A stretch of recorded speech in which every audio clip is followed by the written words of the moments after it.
Bonjour à toutes et à tous. On va débuter la deuxième table ronde de la matinée intitulée « Art premier, primitif, tribaux, extra-européens, que disent les mots ?»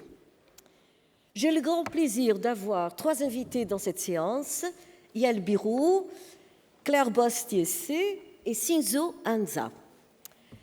Au moment où le musée du Quai Branly fête ses 20 ans, il est important de revenir sur l'un des débats qui avait marqué les années 2000, à savoir le nom à donner à cette institution. Si l'appellation n'est jamais neutre, elle l'est encore moins quand il s'agit de désigner un nouveau musée. Pour ce qui est du musée du Quai Branly, il a connu toute une série de désignations: musée des arts primitifs, musée des arts primordiaux, musée des arts premiers, musée des civilisations et des arts premiers, et finalement musée du Quai Branly. Chacun de ces noms comportait des indications différentes sur les orientations qu'on voulait imprimer au musée. Parallèlement, le débat sur la question « qu'est-ce qui est en jeu dans un nom ?» a été étroitement lié à un autre débat qui a émergé en même temps, portant sur les catégories art premier, art primitif, art tribaux, art extra-européen. En d'autres termes, que disent les mots? Le processus de catégorisation des objets, ainsi que les redéfinitions successives des objets en Europe,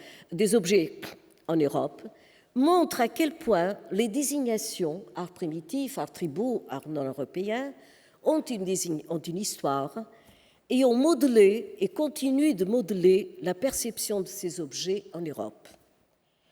Et c'est justement pour aborder ces débats, ceux non seulement d'il y a 20 ans, mais aussi leur retombée dans le contexte actuel et la persistance des arts premiers, que nous avons trois intervenants ce matin, tous les trois qui ont questionné et qui continuent de questionner les limites et la validité des catégories, notamment de la catégorisation ethnique des styles, et proposent des alternatives.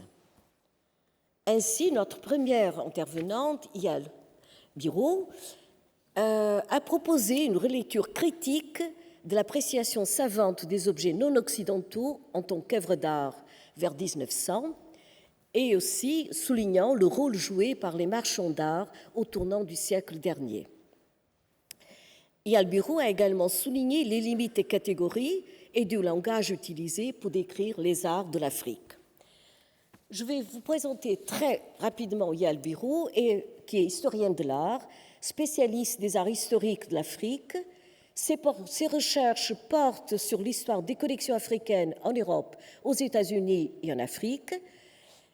Elle a été conservatrice des collections d'art africain au Metropolitan Museum of Art à New York entre 2010 et 2021. Et depuis octobre 2024, Yael Birou est coordinatrice scientifique à l'Institut national d'histoire de l'art pour les projets en lien au marché de l'art et aux provenances, et notamment du projet Art d'Afrique pendant la Seconde Guerre mondiale.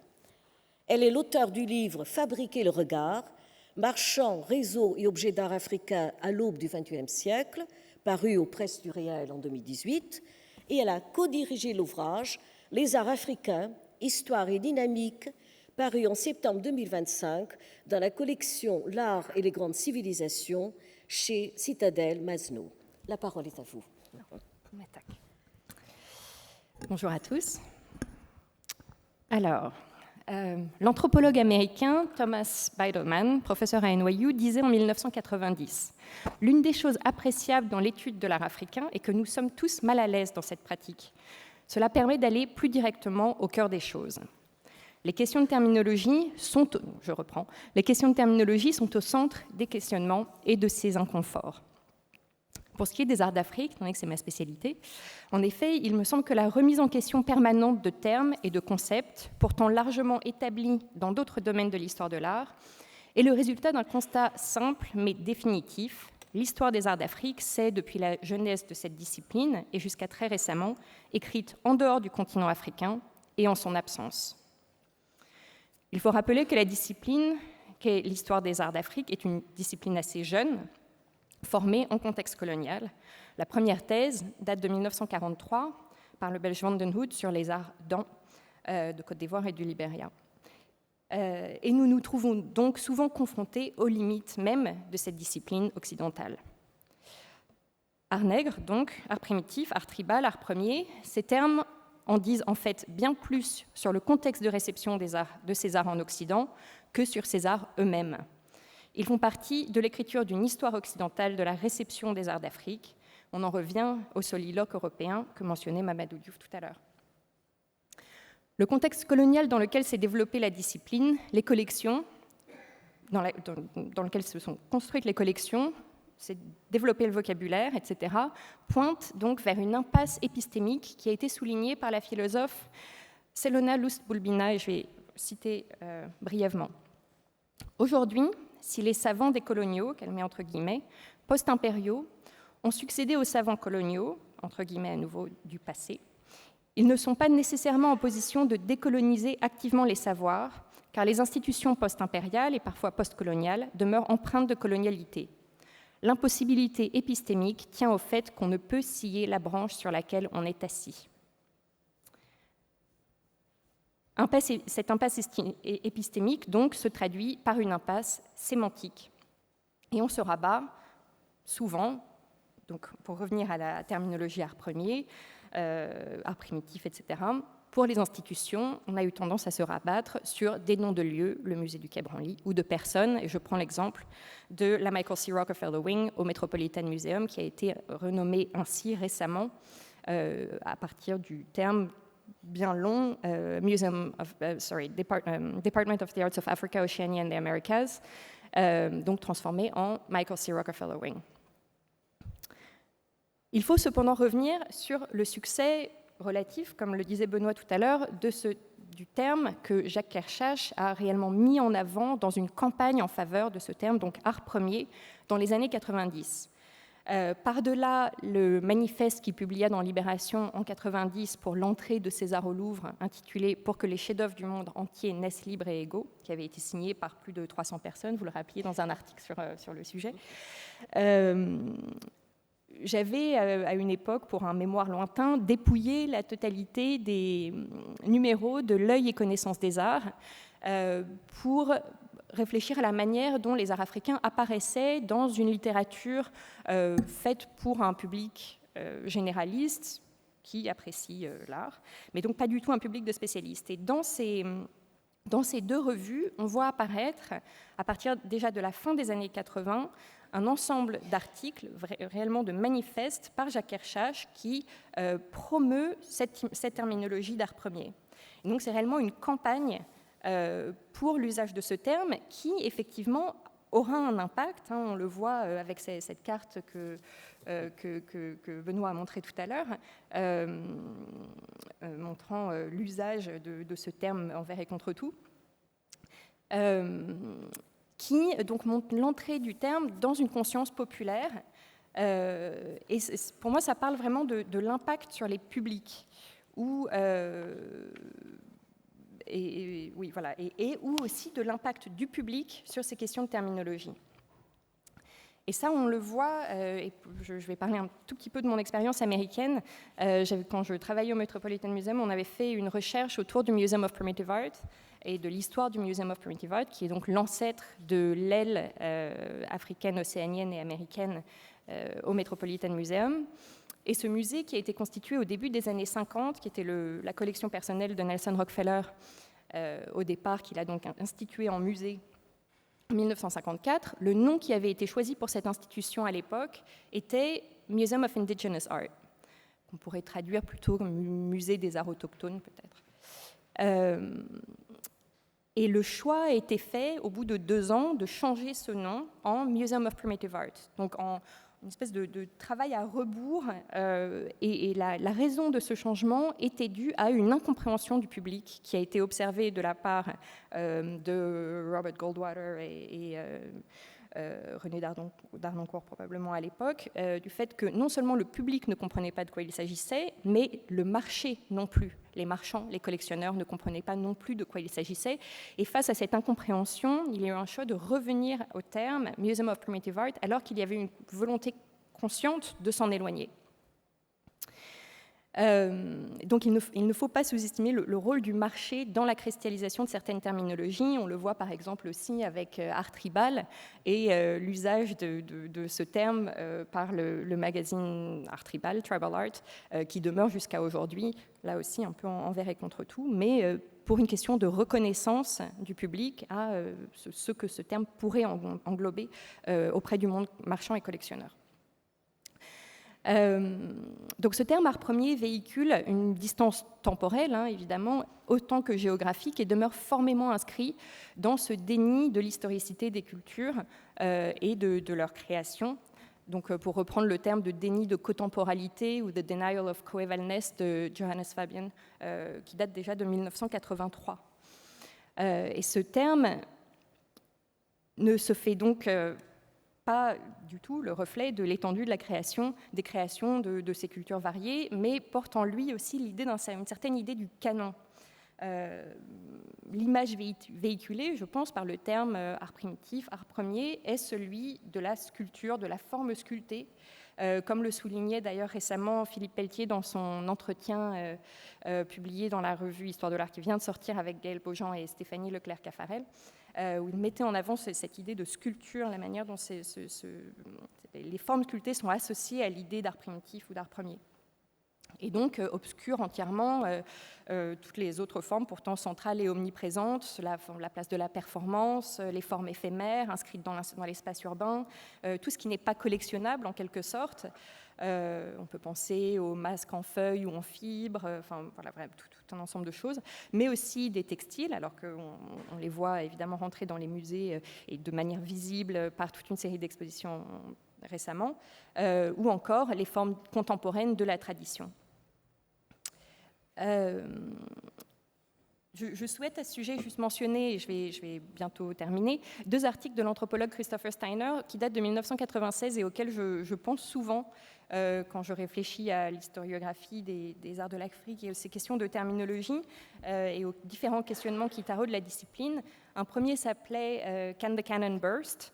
Donc le canon peut-il exploser, sortir de ses gonds d'une certaine manière, et l'autre, Discovering African Arts Again, donc découvrir les arts de l'Afrique, 3 points de suspension, à nouveau, où il y est question dans les 2 cas de ce qu'il appelle une forme de cycle d'amnésie collective, d'une obsession occidentale de la découverte, où en fait il y a vraiment cette forme cyclique de questionnement dont on ne sort pas vraiment, on est un peu en permanence autour de ces mêmes questions, et aussi d'une volonté d'oublier et de redécouvrir en permanence les arts africains par le grand public.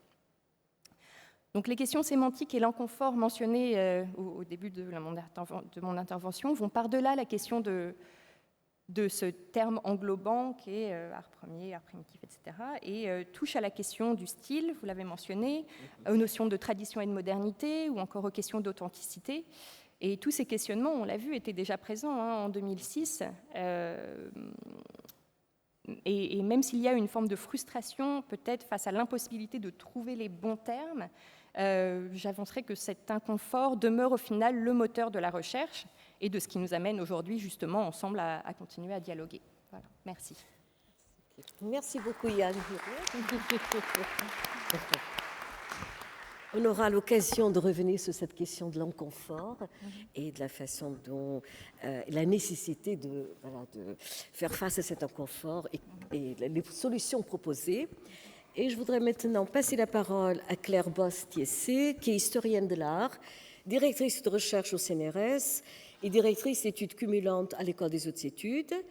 Les travaux de Claire Bosse-Thiessé portent d'une part sur la production et l'utilisation d'images en Éthiopie sur le temps long, aussi bien dans leurs aspects matériels que religieux, et d'autre part sur les modalités d'écriture d'une histoire des arts en Afrique depuis le XVIIIe siècle et sur ses enjeux scientifiques et politiques. Claire Bosc-Thiessé a créé la base de données en ligne Le Monde en musée, cartographie des collections d'objets d'Afrique et d'Océanie en France.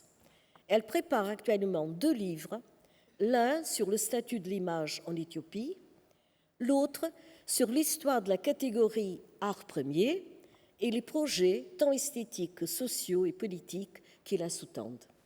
La parole est à vous. Merci Nélia. Je vais donc continuer sur la lancée de Yaël Biraud. Pour ma part, je voudrais revenir aujourd'hui sur une contradiction pour voir si, en plongeant dans son histoire, alors très, très rapidement, son histoire avant et après l'ouverture du musée des Combranly, on pourrait éventuellement, et j'espère aussi dans la discussion, trouver des pistes pour la dépasser. Alors cette contradiction est la suivante. Les arts premiers n'existent pas, mais Paris en est la capitale. Alors pour les chercheurs, la question est entendue depuis longtemps, les arts premiers n'existent pas en tant que tels. Les anthropologues l'ont dit et répété, l'expression est au mieux une réminiscence élégante des arts primitifs. Elle combine l'idée d'un ailleurs et d'un autrefois, ni l'un ni l'autre réellement bien défini, mais qui évoque ou convoque, en tout cas, au moins en partie, les temps primordiaux chers à André Malraux.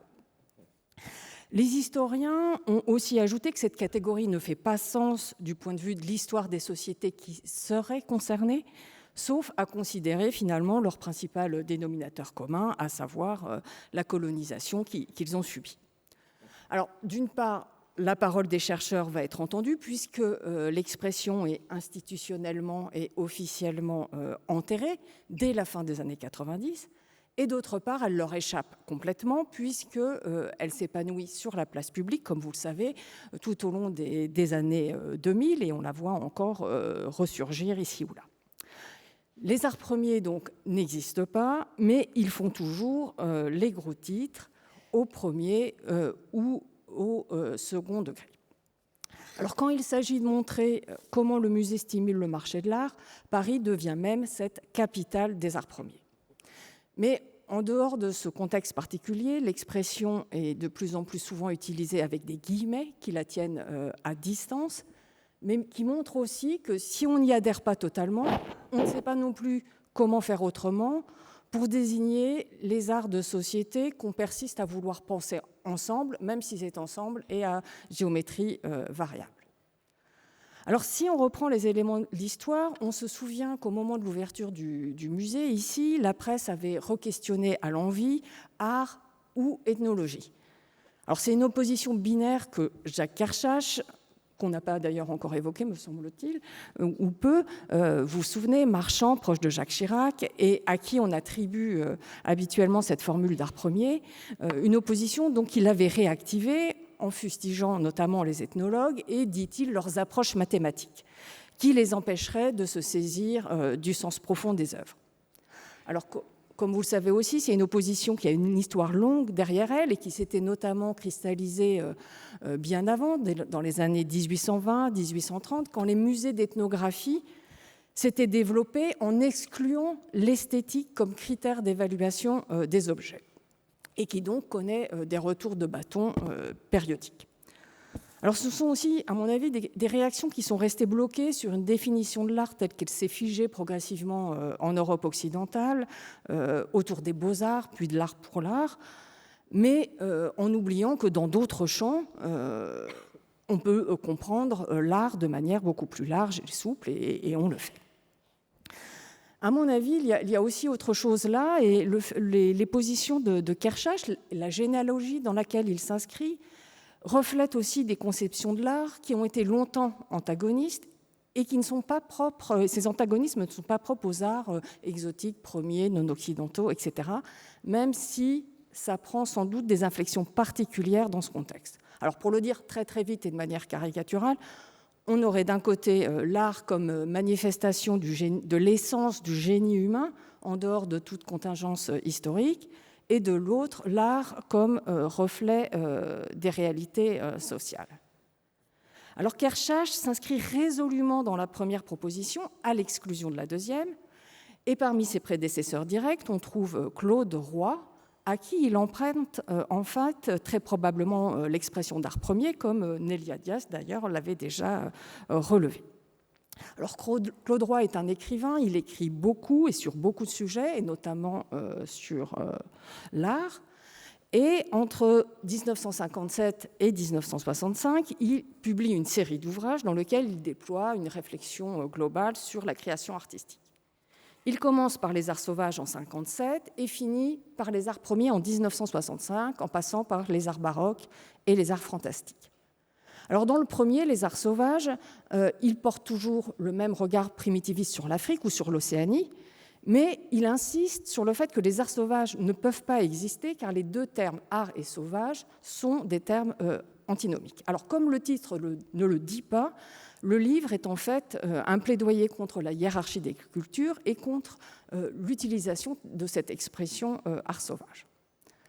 En 1965, il propose donc cette nouvelle formule d'art premier qui, pour lui, alors il n'est pas toujours facile à suivre, hein, mais ça recouvre en tout cas les arts de la préhistoire, des sociétés historiques avant l'écriture, je le cite, et des arts qu'on nomme archaïques. Et là, vous voyez que du coup, la discussion est ouverte. Pour lui, il s'agit des arts qui ne visent pas à la ressemblance, qu'il ne faut pas voir ce fait de ne pas être ressemblant comme une incompétence du sculpteur, mais le signe d'une recherche tournée vers d'autres fins, et il oppose cela aux arts classiques, et il parle notamment de la Grèce antique. Alors dans cet ouvrage, il ne parle pas spécialement d'Afrique, ni d'Océanie d'ailleurs, je crois, sauf en mentionnant rapidement à la fin les statues d'Ogon. Mais c'est un thème qu'il va développer de nouveau 2 ans plus tard, en 1967, quand il rédige le livret d'une exposition-vente que Kershach organise sur les figures de reliquaires du Gabon. Et là, il veut convaincre que l'œuvre s'impose et que c'est ça qui en fait le caractère premier. Alors Kershach est bien sur cette même ligne, mais alors pour des raisons que j'ignore, je vous l'avoue, la collaboration entre eux tourne court et ensuite, Kershach se réclamera uniquement de Malraux, à qui il va attribuer, alors à tort me semble-t-il, la paternité de l'expression. Alors celle-ci, Yael le mentionnait, va reparaître sous la plume de Kershach. On le voit d'abord en 1975 dans un numéro de Connaissance des arts, où il va parler des arts premiers de l'Est nigérian, et notamment des sculptures en bois de la vallée de la Benoué dont il fait alors commerce. Où on le voit aussi en 1982 dans un compte-rendu sous l'ouverture de la galerie Rockefeller au Metropolitan à New York. Alors si on le suit entre les lignes, on voit que pour lui, ces arts premiers réunissent des œuvres préhistoriques jusqu'à l'Afrique. Il parle du XVIIIe siècle à ce moment-là. Mais surtout, en fait, ce qu'elles ont en commun, c'est qu'elles sont produites par, selon lui, des sociétés non étatisées. Alors, dans les galeries, dans les expositions-ventes qu'il organise, rue de Seine ou ailleurs, on le voit passer progressivement de la dénomination art primitif dans les années 60 à des dominations géographiques ou ethniques, puis à art premier en 80. Ce qui me semble aussi intéressant de noter, c'est que les musées nationaux et les grandes maisons d'édition qui lui font alors une large place aux idées qu'il porte, en lui confiant des expositions ou des publications d'ouvrages, en même temps résistent à l'expression. On voit au musée de Grenoble en 82, c'est encore les chefs-d'œuvre de l'art africain. À la Villa Médicis en 1986, c'est la sculpture africaine, exposition en hommage à Malraux. Et en 1998, le premier volume sur les arts africains que publient les éditions Masno, très heureusement remplacé l'année dernière par le volume dirigé par Yael.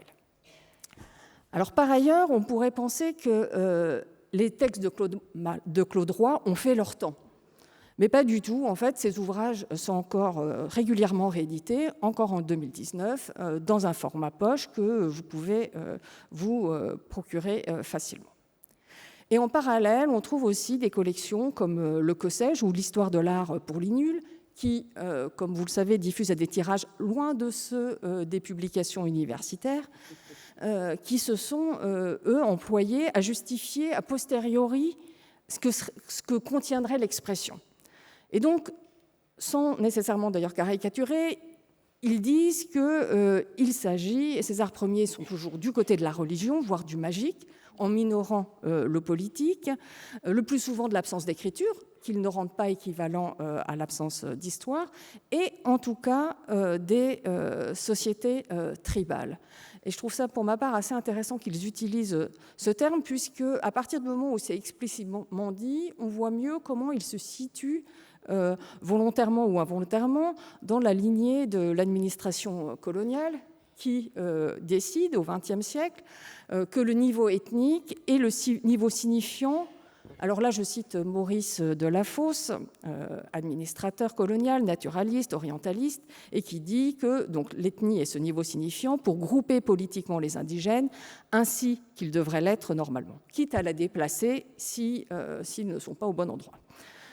Alors, en quelque sorte, les tenants actuels des arts premiers décident, eux, de descendre à ce qui serait le niveau inférieur à celui de l'ethnie dans les classifications de Delafosse, celui de la tribu. Et ils font ainsi de ce qui est, ou de ce qui serait le plus petit élément d'organisation de la société, la tribu, le dénominateur commun et le dénominateur principal de certains peuples à travers le monde. Et on voit donc que dans cette configuration, les arts premiers rejoignent les tribal arts. Donc, pour conclure, juste un mot ou une interrogation. Je pense que, et je reviens sur ce que je disais pour commencer, si l'expression perdure, même si on peut penser qu'elle perd du terrain, n'est-ce pas parce que l'on persiste trop souvent encore à penser ces cultures dans un même ensemble, de fait extra-européen.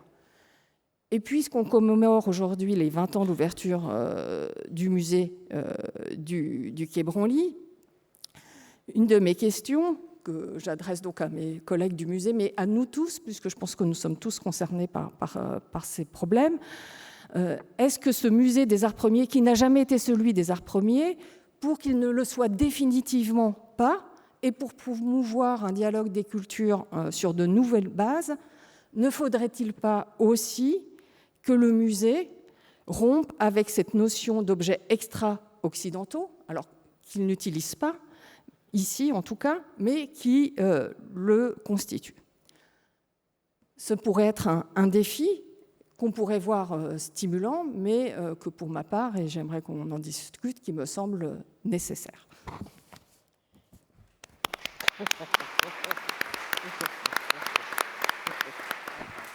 Okay, merci Claire Bostier de votre intervention qui a souligné la pertinence de la notion d'art premier et la façon dont cette notion persiste encore de nos jours. Et un point sur lequel je pense qu'on pourra revenir lors du débat, c'est la façon dont l'Afrique est au cœur de cette catégorie, telle qu'elle s'est développée dès les années 60, aussi bien pour les arts premiers, les arts primitifs, les arts premiers, les arts tribaux. Je passe maintenant la parole à Shinzo Hanza, qui est écrivain et artiste plasticien. Sa pratique et son travail artistique interrogent les mécanismes par lesquels les sociétés, les institutions et les individus produisent leur récit fondateur et leur régime de vérité. Entre documents et légendes, mémoire et spéculation, discours officiel et fiction alternative, son œuvre met en scène les tensions qui traversent la fabrication des imaginaires collectifs. Le travail d'Hanza a été récemment présenté dans plusieurs expositions, notamment à la 36e Biennale des Arts Graphiques, au Musée de l'Homme, à la Cité de l'Architecture, pour ne citer que ces lieux. La parole est à vous. Merci. Merci. Bonjour. Alors, pour revenir aux mots, art premier, je viens d'apprendre, j'avais jamais entendu art sauvage, c'est l'expression et ces mots qui semblent aujourd'hui datés. Je vais lire pour maximiser mes 10 minutes. Alors, ces expressions qui semblent aujourd'hui datées, mais dont l'ombre continue de s'étendre sur les manières de penser, ne désignait pas seulement des objets, elles organisaient aussi un rapport au temps et au progrès, et supposaient qu'il existait donc des peuples situés à l'origine de l'histoire et d'autres qui étaient comme chargés d'en représenter l'aboutissement.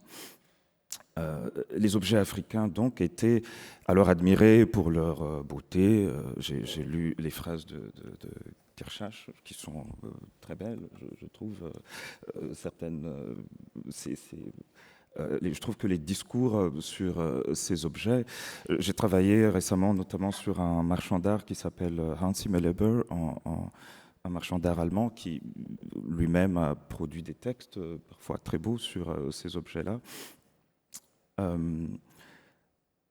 Donc, les critiques sur ces notions sont certes aujourd'hui établies, mais ce qui est devenu l'imaginaire de ces mots après l'indépendance d'un pays comme le Congo, par exemple, est très instructif, car si le pays, comme beaucoup d'autres en Afrique, a rejeté la hiérarchie coloniale qui accompagnait ce type d'expression, il n'a pas vraiment déterminé ce que représentait exactement ce type d'objet pour lui. Et c'est intéressant, d'autant plus qu'il y a eu, dans le cas par exemple du Zaïre de Mobutu, ce qu'on appelait le retour, et ensuite après la correction d'un cardinal catholique s'appelait Malula, recours à l'authenticité, une sorte d'affirmation donc de l'éloignement de ce qu'avait posé la colonisation. Donc le cas du Zaïre est particulièrement instructif parce que la politique donc, de l'authenticité qui entendait rompre avec les aliénations coloniales et voulait réenraciner l'État et le peuple dans une histoire africaine plus ancienne, les noms ont été changés, les symboles réinventés, les références au passé précolonial omniprésentes ont été remplacées. Mais il se passe une chose très intéressante lors de la visite du président sénégalais Senghor à Kinshasa. C'est qu'il demande à visiter le musée. On connaît le rapport de Senghor à l'art. Et là, les Zaïrois réalisent qu'ils n'en ont pas. Ils n'ont pas de musée, donc ils ont fait tout ce tabac sur tout ce bruit sur l'authenticité, mais ils n'ont pas pensé à un cadre donc pour en accueillir les traces matérielles. Et donc le musée à ce moment-là est alors envisagé, mais il est reporté. Et pendant très longtemps, donc, des objets rassemblés pour ce musée, ce projet de musée, vont se trouver dans des bâtiments administratifs et entreposés dans des dépendances de la présidence, quelque part où on pouvait les visiter dans un état assez catastrophique. Comme si l'État voulait posséder ces objets sans savoir exactement comment les faire parler, en fait. Mais cette histoire va se répéter plus tard, en 2011, 2011 qui est une période assez intéressante, je trouve, pour l'histoire politique du Congo, parce que c'est un retour, il y avait un régime qui affirmait un certain nationalisme, qui était l'héritier, en tout cas idéologique, de Lumumba et des indépendantistes. Et en 2011, il y a une visite au Congo du président sud-coréen et de sa femme, qui s'appelait Kim Yoon-ok, la première dame donc, de Corée de l'époque, et qui demande à son tour à voir le musée, à aller au musée, donc à rencontrer, à voir des objets. Et en fait, elle va visiter ces entrepôts dont je parlais tout à l'heure, qui sont dans un état terrible à ce moment-là, même si des travaux sur l'archivage, etc.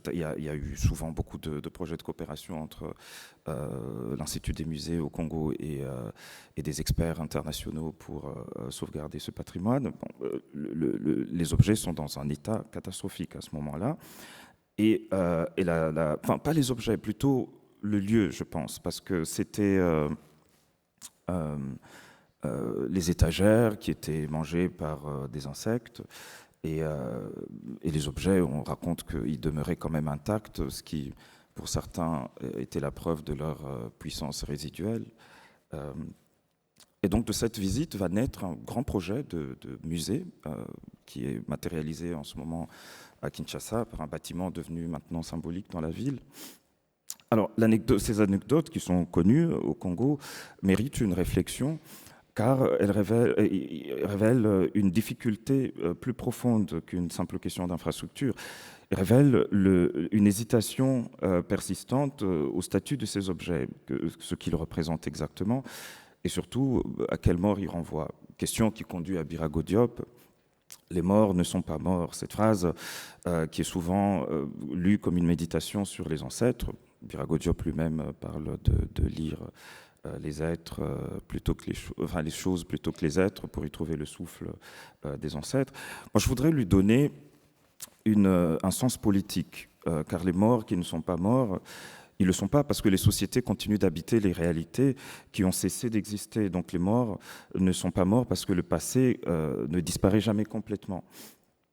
Et certaines choses continuent de produire des effets précisément après avoir perdu leur fonction première. Cette intuition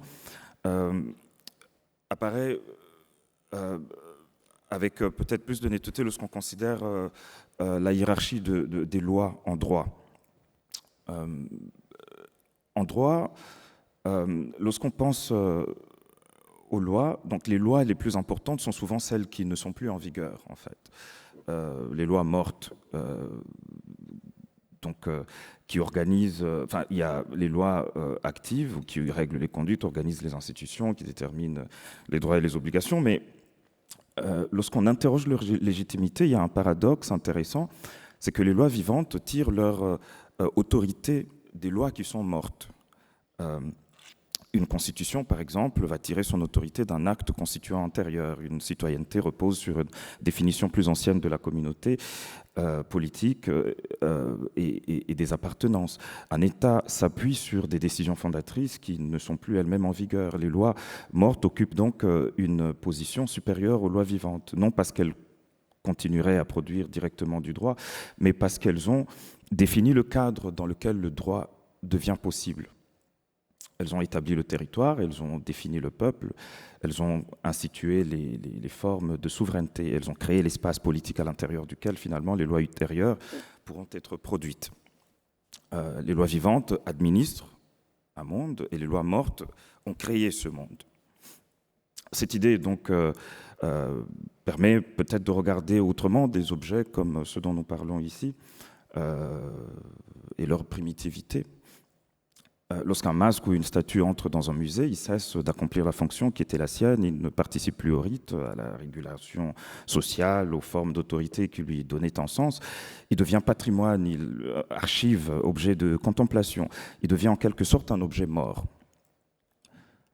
Mais comme les lois fondatrices, les lois mortes, devenues inactives, donc, il conserve une puissance particulière. Il continue de témoigner du monde qu'il a produit. Il continue de rendre visible un ordre social et politique disparu et de rappeler qu'avant d'être un objet esthétique, il appartenait à un univers de signification, d'institution et de pouvoir. Ce que deviennent alors ces mondes dont les objets sont les survivants, la question pendant la période coloniale puis postcoloniale, beaucoup de formations politiques africaines ont connu le même destin que ces objets. Les royaumes sont devenus des traditions, les institutions sont devenues du patrimoine. J'aimais tout à l'heure l'expression ethnicité morale. Donc des systèmes de gouvernement sont devenus des cultures. Des formes de souveraineté, des identités ethniques, et autrement dit, des réalités politiques ont été progressivement requalifiées comme réalités culturelles. Et cette transformation n'est pas anodine parce qu'elle a permis aux nouveaux États coloniaux puis postcoloniaux de se construire comme les seuls détenteurs légitimes du politique. Les mondes antérieurs pouvaient être célébrés donc, mais ils ne devaient plus gouverner, ils devenaient mémoire et cessaient d'être des institutions. Pourtant, comme les lois mortes, ils ont continué à produire des effets. Une part des récits nationaux puisent encore aujourd'hui leurs imaginaires de souveraineté dans ces figures, et notamment dans ces objets qu'on peut trouver ici. Les légitimités contemporaines qui continuent d'invoquer ces mémoires, d'où l'insistance avec laquelle certains États réclament leur restitution. Parce que, pour revenir à Birago Diop, les morts ne sont pas morts. Ils ont changé de statut. Et donc les débats sur la restitution ont produit un effet intellectuel très intéressant et plus important que ce qu'on l'imagine, car à première vue, il semblait s'agir d'un débat sur les objets, alors qu'en réalité, il s'agissait plutôt d'un débat sur les sujets. Qui a été spolié, qui a été pillé, qui a subi de l'injustice, et ce ne sont certainement pas les États africains contemporains. Dans certains cas, ils n'existaient pas, et dans d'autres, ils participaient à la commission du crime, de l'injustice. Moi, j'ai participé à des discussions sur, par exemple, les crânes de Congolais qu'on trouve à Bruxelles en ce moment, et qui ont été déterrés dans des cimetières de village. Enfin, c'est des morts qui ont été déterrés, et puis on a coupé les têtes pour les emmener en Europe. Cela est passé par l'administration locale, coloniale à l'époque, certes. Mais les États contemporains qui revendiquent aujourd'hui donc ces objets et ont certainement raison de le faire. Il y a une difficulté dans cette revendication, c'est que ces États sont davantage les héritiers juridiques et administratifs de l'ordre colonial que de ces mondes qui ont disparu et qui ont été culturalisés, folklorisés. Ils ont hérité, certes, des victimes, mais surtout des structures qui ont rendu cette dépossession possible. Ils parlent au nom de communautés, mais qui ne coïncident jamais avec eux-mêmes. Donc les restitutions qui sont présentées comme un transfert d'objets d'un propriétaire à un autre, d'un côté, les institutions des anciennes métropoles qui, pendant plus d'un siècle, ont étudié, conservé, classé, interprété, exposé ces objets, et de l'autre, les États africains qui en revendiquent aujourd'hui le retour au nom de la souveraineté nationale et de la réparation historique, afin à leur tour de les étudier, conserver, classer, interpréter, exposer. Mais si on parle réellement de justice, alors la question décisive n'est pas celle du propriétaire, c'est celle de la victime qui a subi la dépossession, qui a perdu ses objets, qui a vu ses sanctuaires vidés, ses palais pillés, lieux de mémoire détruits ou profanés, comme le cas de ces cimetières. On a dû déterrer les gens et leur couper les têtes pour aller les étudier en Belgique. Ce ne sont pas les États qui ont subi cette injustice. Les victimes, donc, étaient des personnes qui sont identifiables dans beaucoup de cas, des communautés qui sont identifiables dans beaucoup de cas, des royaumes identifiables. Et les restitutions, donc, rappellent cette réalité que les injustices coloniales ont été commises contre des êtres humains, avant de l'être contre des entités abstraites. Elles furent donc subies par des sujets historiques concrets, dont les descendants vivent encore aujourd'hui pour certains. Même lorsque les mondes politiques auxquels ils appartenaient ont disparu ou ont été marginalisés ou folklorisés. Les États actuels donc peuvent porter ces revendications, ils peuvent les représenter, ils peuvent en être les dépositaires légitimes dans l'ordre international, mais ils ne doivent pas faire oublier ceux au nom de qui ils parlent. Car la réparation commence toujours par l'identification quand même des victimes. Les États africains qui réclament aujourd'hui donc cette réparation sont aussi dans une large mesure, comme je le disais tout à l'heure, les héritiers juridiques et administratifs de l'ordre colonial. Ça, on oublie souvent de le rappeler. Moi, je viens d'un pays où il y a en ce moment, par exemple, un débat sur le changement de la Constitution pour donner plus de pouvoir à l'État central.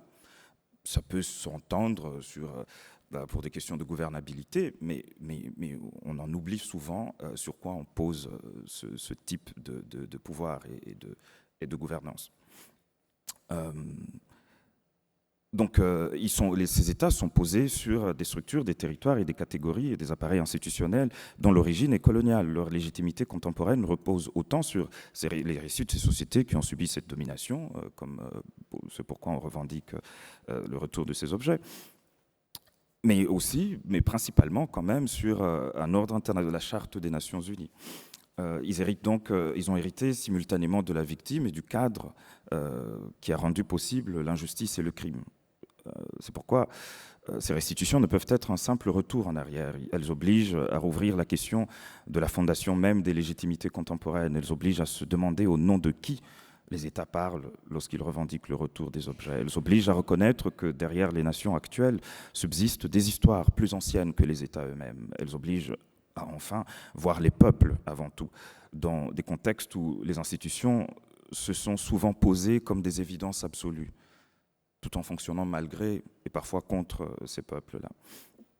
C'est également dans ce contexte qu'il faut situer la place peut-être des artistes africains contemporains, car beaucoup d'institutions muséales en Europe ont cherché à renouveler leur discours sur les collections africaines en faisant appel à des artistes africains.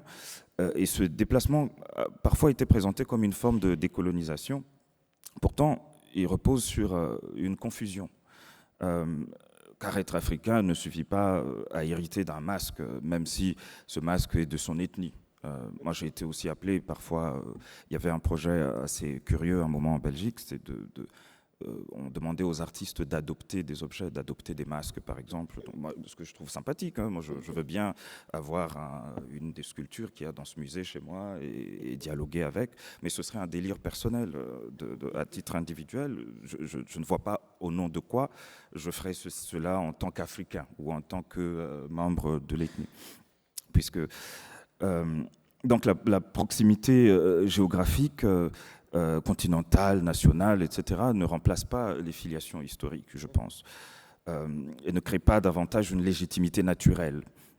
Cela ne signifie pas que les artistes n'ont pas leur place dans ce débat, au contraire, mais leur rôle n'est pas de parler à la place de ces morts, ni de se substituer aux communautés. Leur rôle est ailleurs, ils participent à la production des imaginaires à travers lesquels ces objets continuent d'exister dans le présent. Ils contribuent à leur donner de nouvelles significations, de nouveaux visages, de nouvelles formes de présence. Ils ne parlent pas au nom des morts, ils parlent avec les morts. Et pour revenir à Birago Diop, les morts ne sont pas morts, les morts dont il est question, donc ici, ne sont pas seulement les ancêtres. Ce sont aussi les lois abrogées qui continuent de définir l'espace dans lequel le politique se déploie. Ce sont donc les royaumes qui continuent de nourrir les récits nationaux. Ce sont les sociétés détruites, absorbées, dont les objets reviennent aujourd'hui, ethnicisés, culturalisés, folklorisés, etc. J'insiste sur le fait que j'ai découvert l'expression art sauvage et c'est très intéressant. Ça explique la distance, je pense, que peuvent avoir beaucoup de politiques en Afrique, même vis-à-vis de ces objets. Et le paradoxe donc, entre la revendication et la distance. Et donc, ce sont les sociétés détruites, absorbées, donc, qui reviennent aujourd'hui dans le débat, et ce sont les communautés oubliées peut-être, qui continuent de hanter les fondements de la légitimité contemporaine. Ce sont en fin de compte les peuples, les gens et leur si précieuse imagination, qui a fait des mondes et qui devra continuer à en faire d'autres. Merci.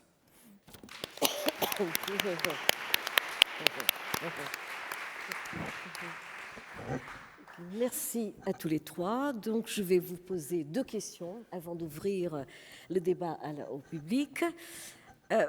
Ces 3 interventions ont souligné l'imperfection des catégories utilisées et la nécessaire prise en compte des lacunes des connaissances, appelant ainsi à une décolonisation du savoir.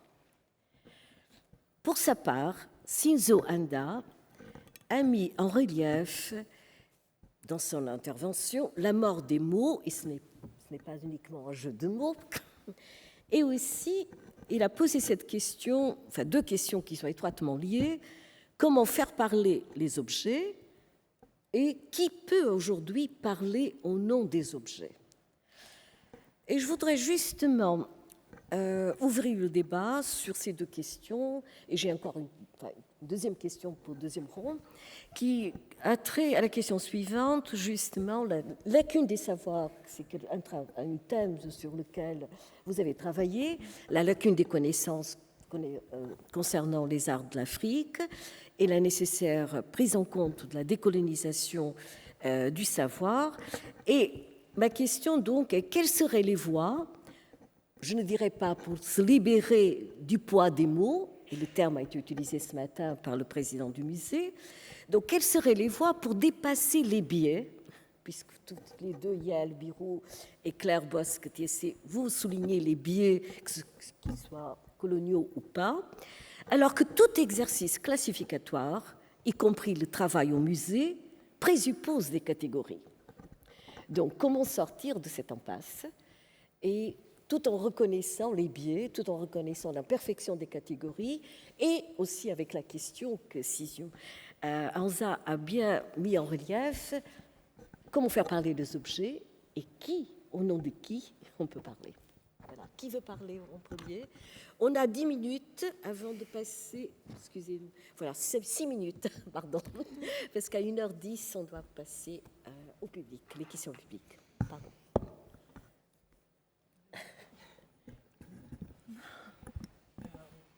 Je me lance.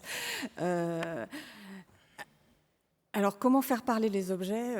Vaste question. Effectivement, je pense que les chercheurs se la posent aussi. Effectivement, qu'est-ce qu'on peut dire et qu'est-ce qu'on peut faire dire? Alors, moi, justement, j'aimerais ne pas être dans cette position-là de qu'est-ce que je fais dire aux objets, en fait, et qui peut parler au nom des objets. Et je pense que, alors en tout cas, là, je parle en tant que chercheur et historienne, je ne parle pas au nom des objets ou à la place des objets ou même à la place de ceux qui les ont utilisés. Je pense que, du coup, ma position est de faire un pas de côté et de dire voilà moi ce que j'en vois, ce que j'en comprends, pourquoi. Et effectivement, on parlait aussi de l'évolution des situations entre il y a 20 ans et maintenant, et je pense qu'il y a quelque chose qui est beaucoup plus acquis, même si en fait on a encore, enfin c'est acquis qu'on devrait le faire, mais on a encore à travailler sur la manière de le faire,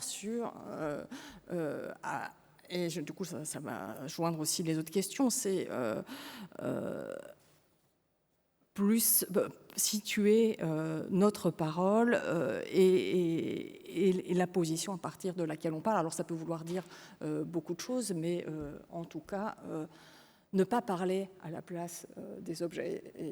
Et alors, pour moi, qui travaille surtout sur des objets très anciens en plus, ne pas parler à la place des gens du XIIe ou du XIIIe siècle ou du XVe siècle.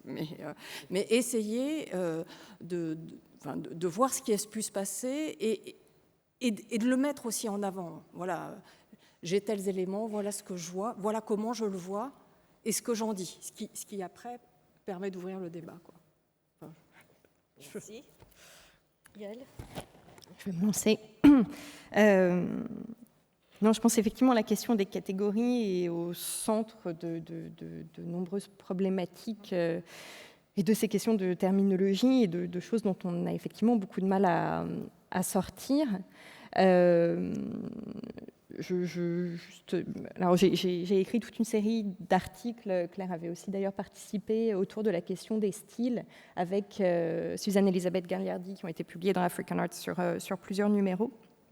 Et autour de cette question des styles, on essayait effectivement de réfléchir à que peut-on faire, que peut-on dire, quelle est l'étape suivante, quelque chose auquel tu as aussi travaillé de ton côté, sans forcément apporter une réponse claire et définitive, mais en mettant effectivement en avant tout le poids du contexte dans lequel on se trouve, que ce soit l'histoire marchande, les bases de données des musées, enfin ça se déploie vraiment dans toute l'infrastructure de la création épistémique autour des arts d'Afrique. Moi, c'est c'est là-dessus que je me concentre en particulier. Donc peut-être la réponse que j'apporterais, ce serait une clarté historique. Alors là, tu nous as fait justement le déroulé historique de l'apparition du terme et de ses usages.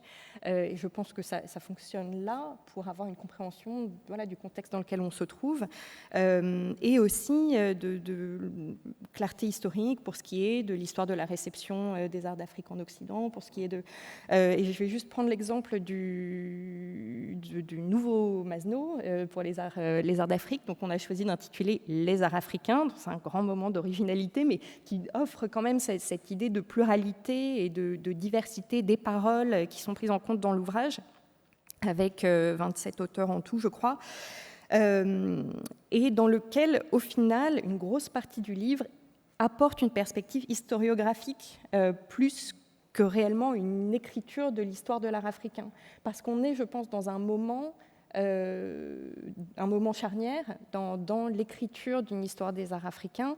Alors qui demande réellement une clarté historiographique et une clarté sur la manière dont la discipline s'est développée en contexte colonial, avant le contexte colonial, et jusqu'à aujourd'hui. Voilà, c'est tout ce que je pourrais... Alors, je pense que ça a dû paraître bizarre qu'en tant qu'auteur et artiste, je tienne un propos comme celui que j'ai tenu. Mais je pense que lorsque j'ai été personnellement confronté pour la première fois à cette question de la restitution et de l'actualité comme l'avenir de ces objets, il me semblait clair très vite que le débat tournait en rond, plus ou moins. Vous connaissez la fameuse l'institutionnalisation de la critique de l'institution. C'est-à-dire qu'au fond, tout ce qu'on pouvait dire continuerait simplement à nourrir l'espace et le cadre. Et donc, c'est pour ça qu'il me semblait qu'il fallait sortir un moment de ce cadre pour interroger ce qui était réellement en question. Parce qu'en tant qu'artiste, bien entendu, c'est très intéressant de se confronter à des récits, à d'autres créations, d'autres imaginaires, etc. Je n'hésiterai pas. Moi, si je suis invité par un musée, je dis oui tout de suite, parce que c'est toujours passionnant et intellectuellement stimulant, émotionnellement également. Mais sur cette question en particulier, je pense, à partir du moment qu'on pose la question de la restitution, on parle de réparation, parce que rien d'autre ne justifierait une restitution, ou en tout cas un débat comme celui-là. Cela suppose qu'il y a une injustice, et on veut réparer cette injustice. Et donc la question, c'est quoi cette injustice? Qu'est-ce qui s'est réellement passé? Ce n'est pas seulement le pillage de l'objet, c'est beaucoup d'autres choses. Et il y a eu au Congo, par exemple, dans ces discussions-là, lorsque j'insistais personnellement sur l'identification des victimes, il se trouve que la plupart de ces gens qui seraient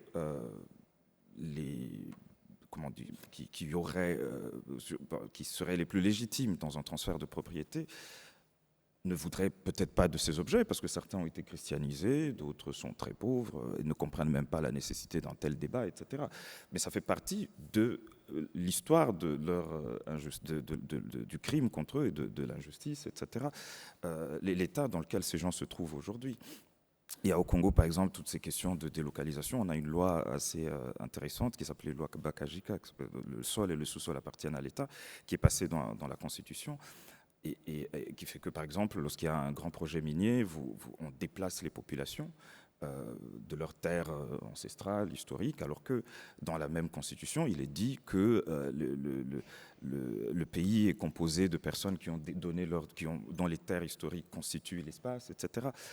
Donc on est souvent dans beaucoup de contradictions comme ça, et je pense que, oui, ça c'est la situation dans laquelle se trouvent les gens aujourd'hui. Et je pense que moi, en toute humilité, en tant qu'artiste, quand bien même je serais toujours fasciné, et je serais toujours, je dirais toujours oui à n'importe quelle confrontation avec ce type d'objet, mais je ressens quand même une profonde humilité vis-à-vis de l'histoire de ces objets, de l'histoire de ces gens, dont même le refus de confrontation à ces objets et tout ça fait partie justement de ce qu'il y a à réparer, de ce qu'il y a à... Après, moi, je ne parle pas forcément moi, je ne suis pas dans une obsession non plus de réparation, parce que moi, je ne suis pas personnellement concerné. J'avoue qu'à titre vraiment personnel, il y a quelques masques ou quelques objets de mon ethnie qui se trouvent, mais qui ne sont pas directement liés à moi, donc je ne demanderai pas une réparation ou une... Mais j'ai quand même un profond respect, je pense, pour cette histoire et et pour les gens, quand bien même eux-mêmes ne seraient pas forcément, ne courraient pas derrière le sujet. Merci beaucoup. Donc, vous avez tous les trois mis l'accent sur les contradictions, sur la façon dont les catégories, on va les questionner, la question de la décolonisation du savoir qui est sous-jacente, mais en même temps, la question qui est, je pense que maintenant on va ouvrir le débat pour le public, qu'est-ce que signifie décoloniser le musée quand on sait que cette institution, le musée, est devenue une institution universelle? Et jusqu'à quel point peut-on dire que, et quand on parle d'un héritage colonial dans les musées, il a été question ce matin un peu de cela, que veut-il dire aujourd'hui de parler de cet héritage colonial à l'heure où les musées sont devenus des institutions universelles? Bon, et maintenant je pense qu'on peut passer, si vous êtes d'accord. Y a-t-il des questions dans la salle?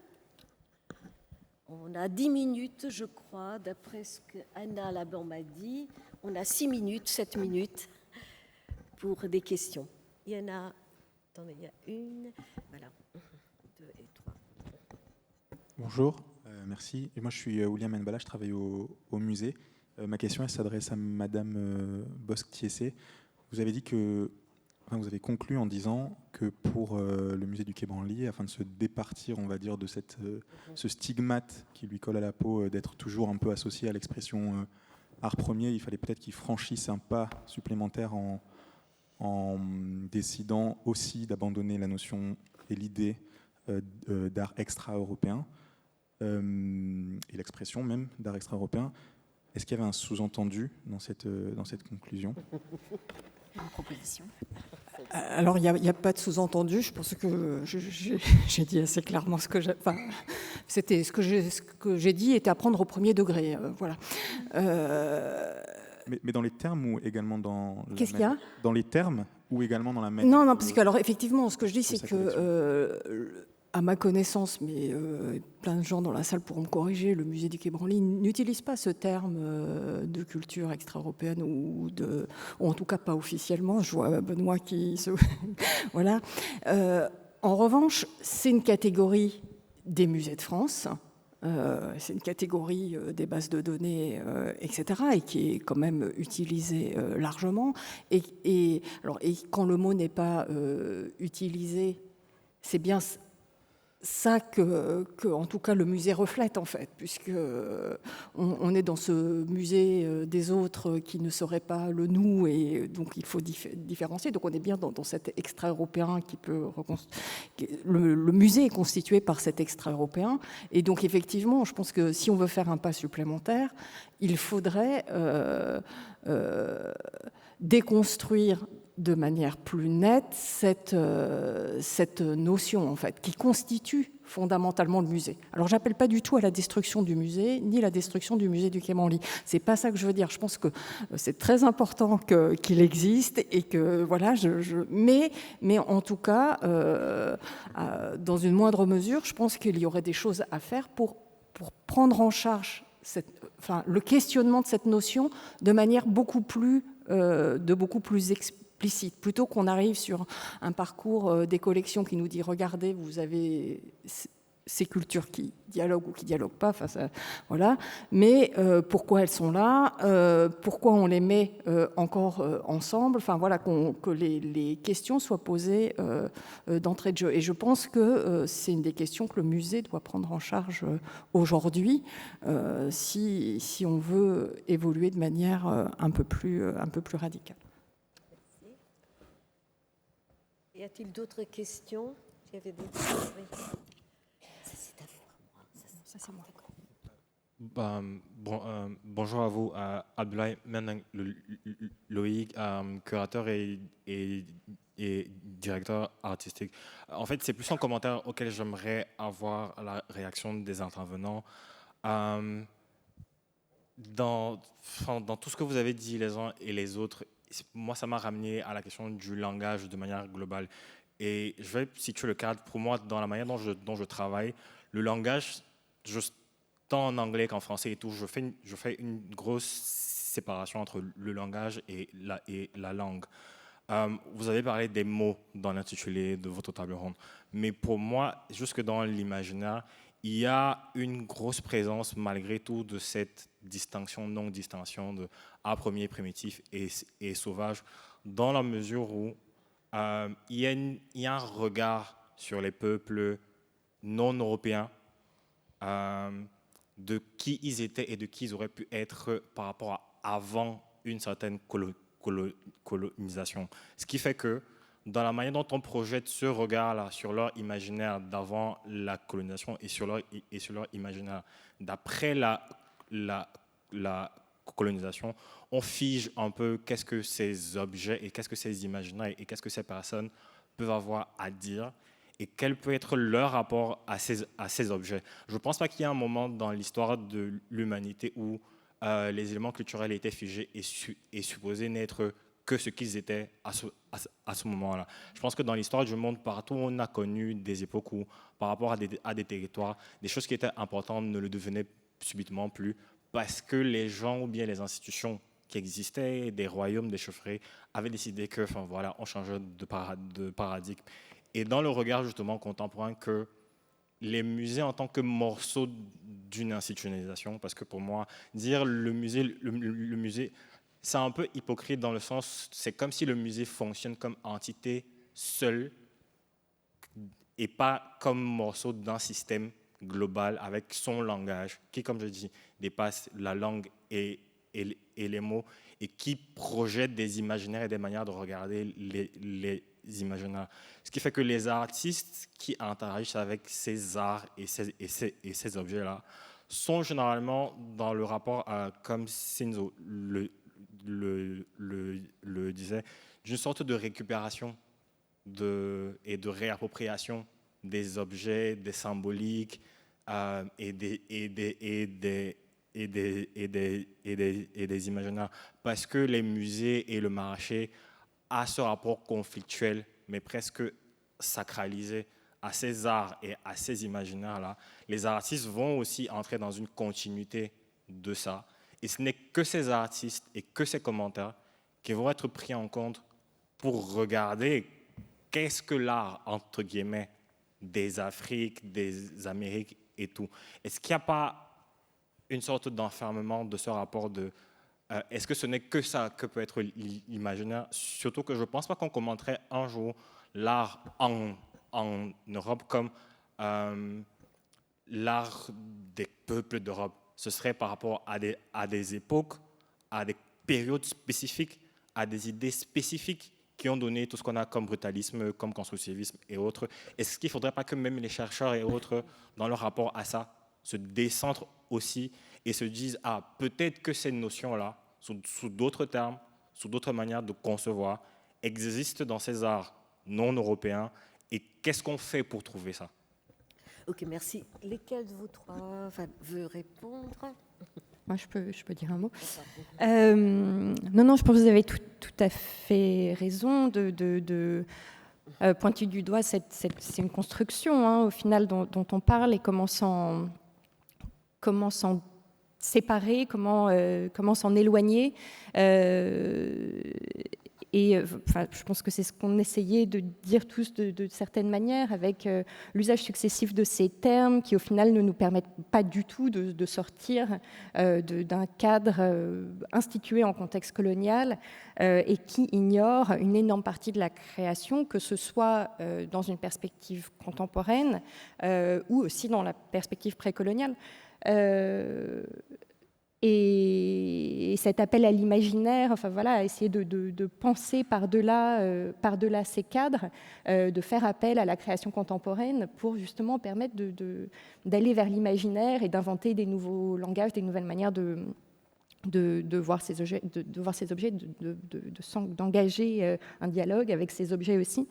On mentionnait tout à l'heure le travail de Sami Balogi parmi les artistes actuels qui travaillent dans une perspective historique autour d'objets d'Afrique anciens. Il y a son travail très intéressant autour des textiles Congo qui datent du XVIe siècle, qui sont rentrés dans les collections européennes au XVIe siècle, et par le biais de son travail, il arrive à réinventer ces objets par le biais de repenser aussi ces premiers moments d'interaction entre l'Afrique et l'Europe. Enfin, il y a énormément de choses qui sont déployées actuellement pour repenser ces objets. Et qui peuvent aussi intervenir dans un contexte muséal, même si les artistes ne sont pas censés avoir les réponses à tout. Et je pense que les chercheurs doivent aussi interagir. Ouais. Je pense qu'il n'y a plus de questions, donc il me reste... Très brièvement, il y a une question là, pardon. Vous dire très brièvement, en fait, je pense que cette question on est dans un espace qui est assez clair, comme vous disiez, donc ça fait partie d'une construction plus large, et on est en Europe. Je pense qu'on se trompe souvent, surtout quand on vient d'Afrique.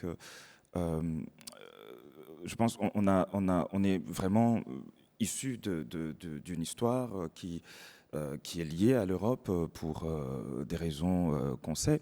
Si vous allez à Dubaï, et c'est pour ce que j'ai pensé à cela quand vous parliez tout à l'heure de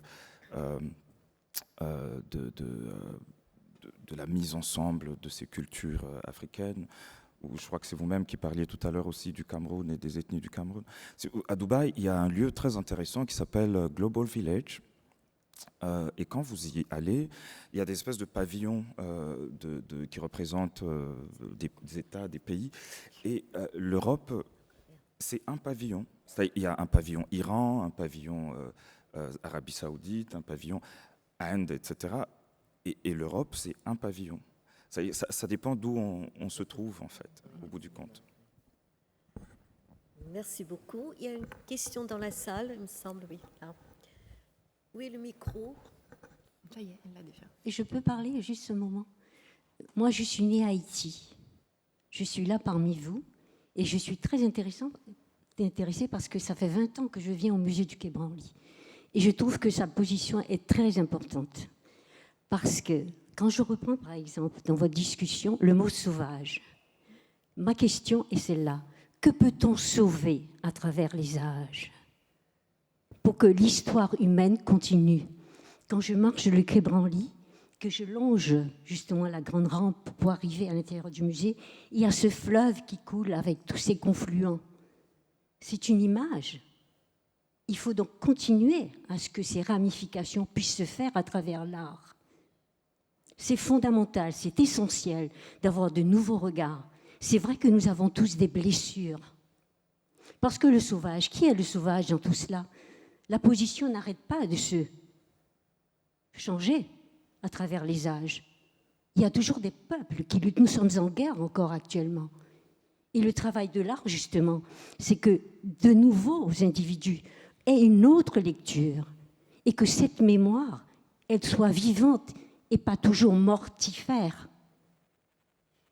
C'est tout ce que j'ai comme question. Merci à tous. Merci.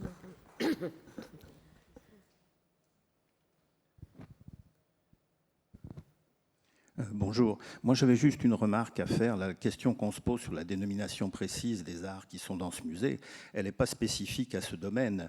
C'est pas par hasard que les autres grands musées parisiens s'appellent Musée du Louvre, Musée d'Orsay, Centre Pompidou, sans désigner le type d'art qu'ils contiennent. On n'arrivera jamais probablement à trouver une dénomination pertinente pour l'ensemble des œuvres qui sont dans ce musée. Et ça me fait penser à quelques phrases de Jean Dubuffet que je cite un petit peu comme ça de mémoire.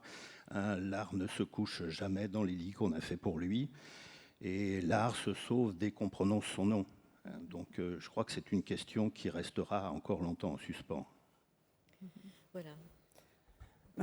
Si je peux me permettre, je pense qu'il est par ailleurs important de continuer à poser les questions, parce qu'en plus, quand on les pose, on se rend compte qu'elles se déplacent quand même, un petit peu.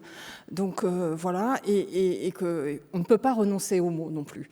Et en plus, il y a quand même, s'il y a certains noms de musées qui montrent nos incompétences, si on en parle, c'est parce qu'effectivement, ça reflète aussi des choses, et la manière dont ils ont été constitués est problématique, et il faut, je pense, continuer à le dire.